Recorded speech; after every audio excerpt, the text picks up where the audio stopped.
Bonjour et bienvenue dans cet instant digital de 5 minutes max. Aujourd'hui, nous allons parler de l'intelligence artificielle et de la façon dont les entreprises en gèrent les risques et les investissements. Pour cela, j'ai le plaisir d'accueillir Virginie Mativet, docteur en IA, auteure, conférencière, consultante indépendante, et Jean-Baptiste Patry, partenaire et directeur de l'offre conseil data IA chez Shift. Tu évoques les solutions, Jean-Baptiste. Aujourd'hui, il y a énormément de solutions qui émergent avec un corps modèle qui est basé sur l'intelligence artificielle. Est-ce qu'il y a des solutions que vous avez remarquées, qui émergent un peu plus sur certains sujets? Alors des solutions, il y en a effectivement énormément pour le moment. Le risque avec celles qui émergent, c'est qu'elles disparaissent et du coup, c'est un peu ce que je dis à certains de mes clients, c'est qu'il faut des fois se concentrer sur des solutions qui sont peut-être moins performantes, a priori. C'est-à-dire quand on regarde, elles ont peut-être pas la dernière nouveauté, niveau technique, scientifique ou quoi que ce soit, mais pour lesquelles la solidité de l'entreprise est un peu plus assurée parce qu'en fait l'entreprise, elle va pas se permettre de prendre une solution aujourd'hui et puis dans 6 mois, il faut la changer parce que la start-up a coulé. Donc, tout ce qui est start-up, incubé et tout ça, alors il y en a sûrement des très, très bien, mais le risque, c'est qu'elles disparaissent aussi vite qu'elles sont apparues et du coup, dans les solutions, il faut vraiment regarder ce qui est un petit peu plus, autour des sociétés un peu plus, posées depuis longtemps et ainsi de suite. Actuellement, là, ce qui se fait beaucoup, par exemple, c'est le RAG.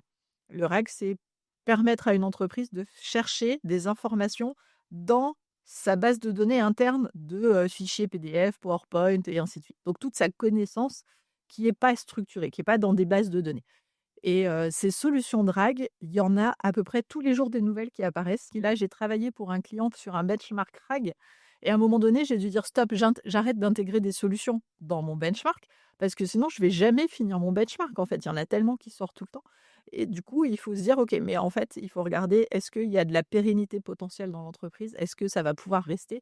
Et plus que la capacité technique, c'est aussi la capacité économique de l'entreprise qui est à prendre en compte pour choisir sa solution. Tout à fait et tu vois, Shift fait beaucoup aide beaucoup de clients sur des choix de solutions, que ce soit dans le domaine du CRM, dans le domaine de l'ERP et la pérennité des éditeurs est un des N critères qu'on prend en compte pour mais ça n enfin, c'est un point important, mais beaucoup moins que dans le choix de solutions IA parce que c'est nouveau, parce que ça foisonne, parce que donc je vais complètement dans le sens de ce que tu dis.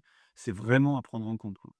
Le RAG n'existe que depuis 2 ans, grosso modo et les solutions, elles ont des fois 6 mois, les prix sont pas encore publics parce que c'est encore un POC, que la start-up est en train de créer.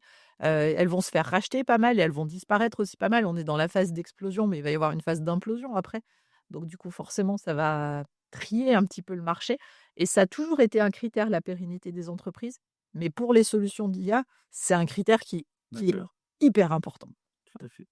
Et pour donner un exemple en réponse à la question de Damien sur la solution, moi, il y en a une qui me vient en tête, alors je ne sais pas si on peut la citer, mais qui s'appelle TopSpot, qui est une solution de BI qui embarque beaucoup d'IA et du coup qu'on peut ou DataVis, enfin, c'est une solution de DataVis et on peut l'interroger quasiment en langage naturel et c'est vraiment effectivement utilisé chez plusieurs de nos clients. C'est assez émergent.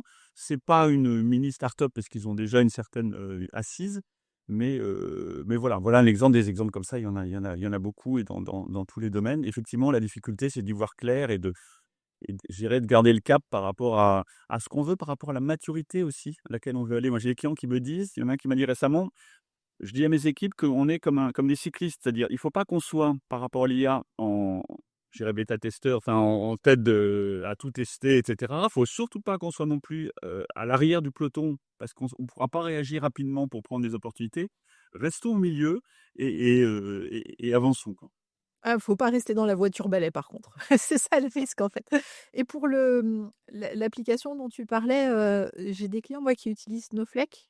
Snowflake a une fonctionnalité Cortex, qui fait ça aussi et du coup on l'a testé et ça marche plutôt très bien. C'est-à-dire qu'à la place de faire des requêtes SQL pour des gens qui savent pas coder en SQL, parce que c'est quand même un langage qui s'apprend, ils peuvent le faire en langage naturel et Power BI aussi a une fonctionnalité IA qui fait la même chose.